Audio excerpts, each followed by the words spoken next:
Alright, after a couple of coats and a few maybe days of me waiting for this guy to dry up, let's see what it looks like.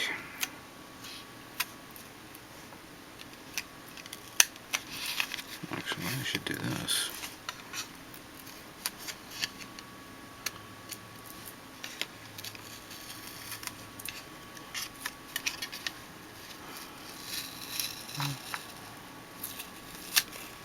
Interesting.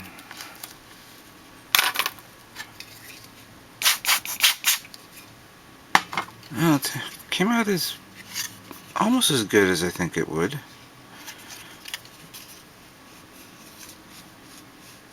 There's a little, leftover paint off the edge.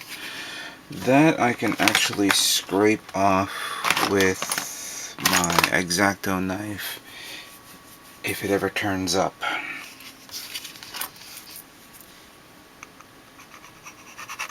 Yeah. I'll clean this up obviously, but overall it's a lot better than it was before.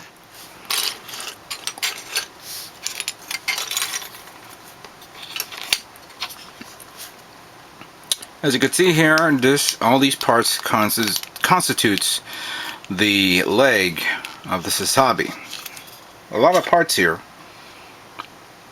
as you can see, and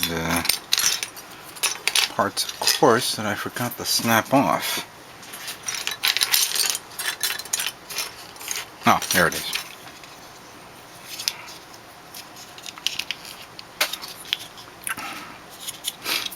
The foot unit is so simple. Nothing crazy about this. Hang on a second. Oh, okay. I need this. Go there.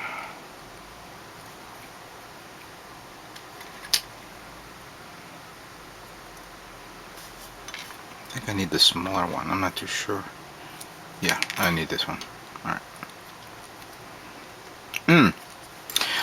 This portion, this unit here, for the foot, there were these, there was an imprint of the hydraulic unit, and it would look all bland and stuff. I didn't like the way it looked, and I said to myself, let me detail this up. So I took a little silver, like I did with the, like what I did with this. I took a little silver, and I detailed this hydraulic unit, so it looks a little bit better than it was before. It's not that noticeable to the point because everything is some of the armor is covering it up. Yeah, I'll show you. You know, like you see, it doesn't even barely show, but it shows in, you know, in certain poses.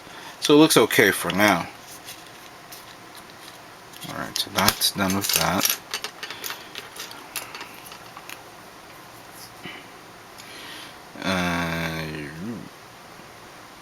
Yeah, okay. Yeah.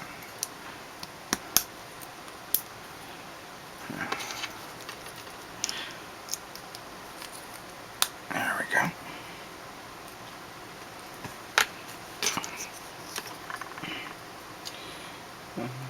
PC9. I think this is PC9. Yeah, there we go.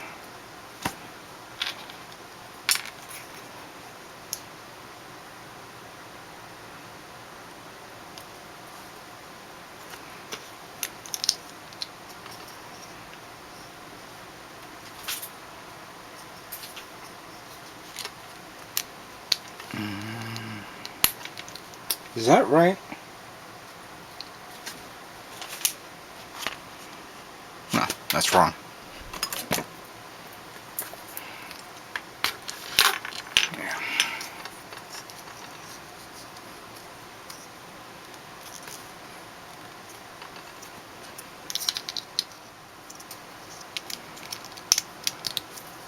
Okay.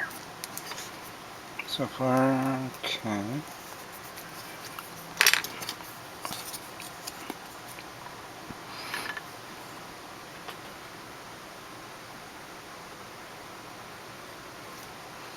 This goes here. we're missing a part as always.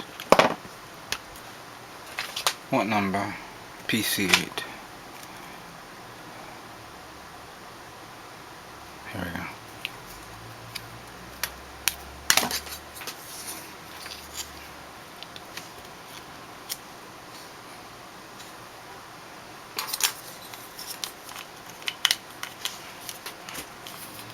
As you can see, the legs are very simple.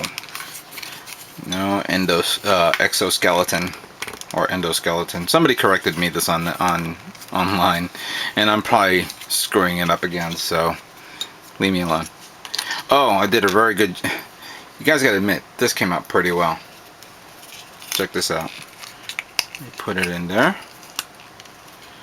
And then we'll take this guy, put it like so, if he ever gets in there. Like today. Come on. There we go. Check that out. Now, doesn't this look better than just putting the yellow inside and leaving the whole thing black? A lot better. If anybody else have better ideas, I welcome you guys to show me this. I'm not saying my design is better. It's just, you know, unique to what I think is cool.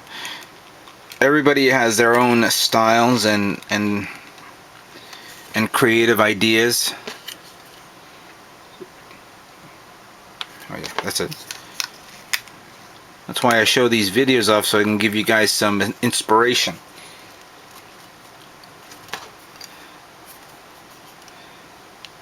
Somebody out there could be clearly thinking of another way of making the Sazabi and in their own unique manner.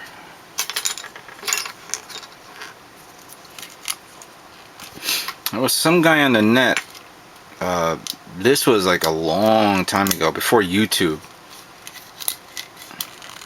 Yeah, it was actually before YouTube came out. Some guy made the Sazabi 1/44 scale, the original one when it came out back then. He made a custom job as to what would Sazabi look like. How can I say this? You know, like, do you remember the prototype Gundam when it first came out? That was basically the same Gundam, but it's just a different color of what it looks like. And why did I cut these off? They did the same thing with the red one. It's a he did a production color of white. Alright, so then this one goes in here. Okay, there it goes in. There we go. There she is.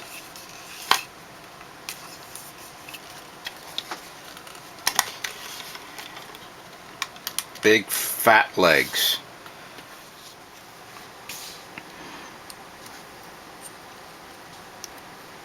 As you can see here, the waist unit has very little parts to put on. Just two parts that represents the unit, the waist unit, and some of the actual PCB pegs. But of course, the main look would be the armor and skirts. Now, for example, this front skirt, or actually this front crotch armor, as you call it, I actually took the time to paint these two parts here using the yellow paint. In the next few segments that's coming up, I'm going to detail this, how I did with the shoulder thrusters in the arms, not using the marker, using some other technique that I mentioned before. So let's just finish this up, and we'll get to that in a moment, and maybe in a few minutes. But all right, so that looks cool, of course, for now.